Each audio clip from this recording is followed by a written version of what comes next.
Résumé du live sur les fonctions récursives. Ladies and gentlemen, bienvenue dans cette vidéo. Alors aujourd'hui, je vais te parler des fonctions récursives que nous avons vues hier durant le live. Donc je te fais un résumé vite fait pour que tu comprennes. Alors c'est quoi une fonction récursive? En langage C, comme dans les autres langages. Alors ce qu'on va faire, on va nettoyer un peu ici. Voilà, je vais donc virer tout ça. Voilà. Et je vais donc parler de cette fonction. Alors, cette fonction récursive, on va commencer par la fonction factorielle. Voilà, fonction factorielle en mathématiques, on fait un petit tour d'horizon en mathématiques. Alors, si on te dit 5 factoriel, n'oublie pas, 5 factoriel, point d'exclamation, ça veut dire factoriel, c'est égal à quoi?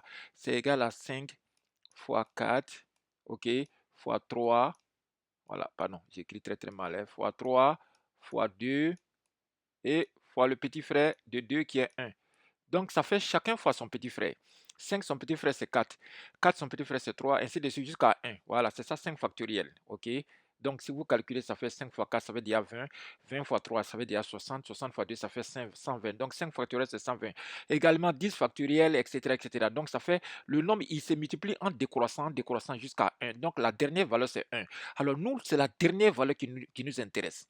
Donc, pour faire la fonction récursive, il faut mettre en place ce qu'on appelle la condition de base, c'est-à-dire quelle est la condition quand on atteint, on s'arrête. Voilà. Parce que si vous ne faites pas ça, c'est dangereux, vous allez exploser votre stack. OK? Donc, il faut toujours commencer par la fonction d'arrêt. Donc, la fonction, je mets int parce que la fonction retourne un nombre. Donc, je vais l'appeler factoriel.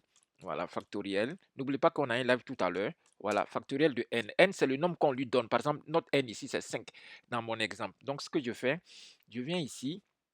Voilà, je vais lui dire, si on te donne, si tu atteins 1, arrête-toi, le résultat c'est 1. En gros, si quelqu'un lui donne 1, c'est que le résultat c'est 1. C'est ce qui, au fait, il faut que j'informe le système, la fonction, que quand on a, si le n fait 1, vous voyez ça, c'est les valeurs de n, n, n, n. Donc quand n fait 1, il n'a qu'à considérer que le résultat c'est 1. OK? Voilà. Ou bien n fait par convention aussi 0 factoriel.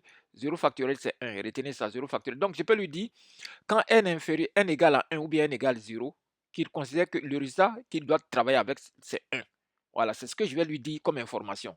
Donc, je lui dis quoi? Je lui dis, il y a deux manières. Soit je lui dis if, si n est inférieur ou égal à 1, voilà, considère que le résultat, ça fait 1. Voilà, donc return 1, ça veut dire le résultat, ça fait 1. C'est la condition de base. Il faut toujours commencer une fonction récursive par une fonction de base. Parce que n'oubliez pas que la fonction récursive, elle va s'auto-appeler. C'est-à-dire, elle-même qui est là, au lieu qu'on l'appelle dans le main d'abord, avant qu'on l'appelle dans le main, elle-même, elle va s'appeler elle-même à l'intérieur de elle-même. Voilà, en français facile pour que tu comprennes. Maintenant, ceux qui n'aiment pas ça, ceux qui n'aiment pas cette manière de faire les conditions, vous pouvez aller doucement. Hein, pour que vous compreniez. Si n égale 0, vous mettez où? Voilà, ou n égale 1, voilà, le résultat, ça fait 1. Très bien. Maintenant, si ce n'est pas ça, alors, si c'est pas ça, alors je vous informe, il y a plein qui me disent pourquoi je ne mets pas else ici. Vous n'avez pas besoin de mettre else. Parce que vous avez déjà fait return ici. Il n'y a pas besoin de else. Vous gaspillez des lignes pour rien.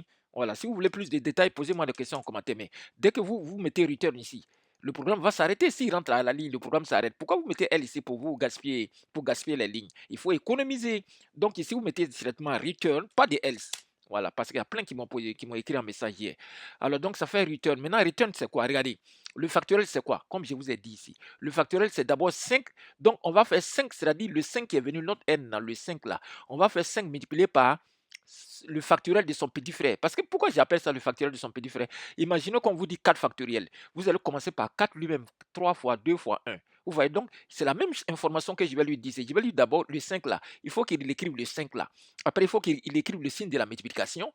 OK, une fois qu'il fait ça, après maintenant, il écrit factoriel du petit frère de 5 qui sera 4. Vous voyez, c'est pas compliqué. Or, 4 factoriel, ça fait ça, etc. Vous voyez, c'est pas compliqué. Donc, je vais lui dire d'écrire 5 et puis le signe de la multiplication et puis le signe de ce qui est entouré ici qui s'appelle factoriel de 4. C'est tout.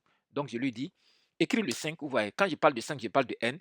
Multiplier, ça c'est le signe de la multiplication. Multiplier par lui-même, vous voyez, cette fonction-là, je copie et je viens coller à l'intérieur de elle-même. C'est pourquoi on dit que les fonctions récursives s'auto-appellent. Voilà. Maintenant, le petit frère de 5, vous voyez, 5, ça c'est le 5, ça c'est le signe de la multiplication. Le petit frère de 5, c'est qui? C'est 4. Donc, au lieu d'écrire comme moi, je travaille avec des n, je mets juste n moins 1. C'est tout. Voilà ce qu'on appelle fonction récursive. Terminé. En 2 lignes, c'est fini. On va vérifier. On est d'accord que 5 factoriel, ça fait 120. On va vérifier. Donc, je vais décommenter cette ligne et c'est parti. Voilà. Allez, on lance. On lance. On attend qu'il finisse. 5 factoriel, on va vérifier. Voilà. Alors, on attend. Alors regardez, 120, ladies and gentlemen. Qu'est-ce que vous attendez pour vous abonner à cette chaîne? Qu'est-ce que vous attendez? Alors, si vous donnez 0, comme je vous ai dit, par 0, par convention, 0 factoriel, c'est 1. Regardez, il va envoyer 1. On y va, 0 factoriel.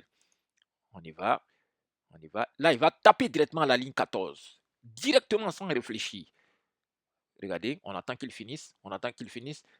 Ladies and gentlemen, qu'est-ce que je vous ai dit? Qu'est-ce que je vous ai dit? Vous voyez? Donc, on va s'arrêter là. On continue les fonctions récursives aujourd'hui. Ladies and gentlemen, je profite pour vous dire que tout ce que je suis en train de vous dire, ça est sur mon Discord. OK? Vous allez sur mon Discord, vous vous abonnez et puis vous suivez tous les cours sur mon Discord. Alors, je vous mets le lien de mon Discord. J'aurais dû faire ça. Alors, Discord. Voilà. Donc, si vous venez sur Discord, voilà, je vais vous mettre directement le lien de mon serveur C. Alors, j'ai plein de serveurs. Donc, il y a le serveur Python, il y a les cours de Python qui sont disponibles, des cours de base de données, des cours de langage C. Donc, je vais vous mettre à votre disposition pour le langage C que vous voici. Alors, donc, je fais inviter des amis. Je vais copier le lien et je viens dans le live et dans le résumé ici et je vous mets le lien. Donc, vous faites capture d'écran directement. Vous allez ici, vous vous abonnez directement, c'est gratis. Et puis, vous commencez à travailler. Il y a plein d'exercices. Donc, vous allez voir qu'il y a une version premium où il y a les projets à faire et il y a une version gratuite où il y a des exercices à faire. Franchement, vous suivez très bien ces étapes. Vous serez un excellent programmeur en langage C. Si Dieu le veut, cette vidéo est terminée.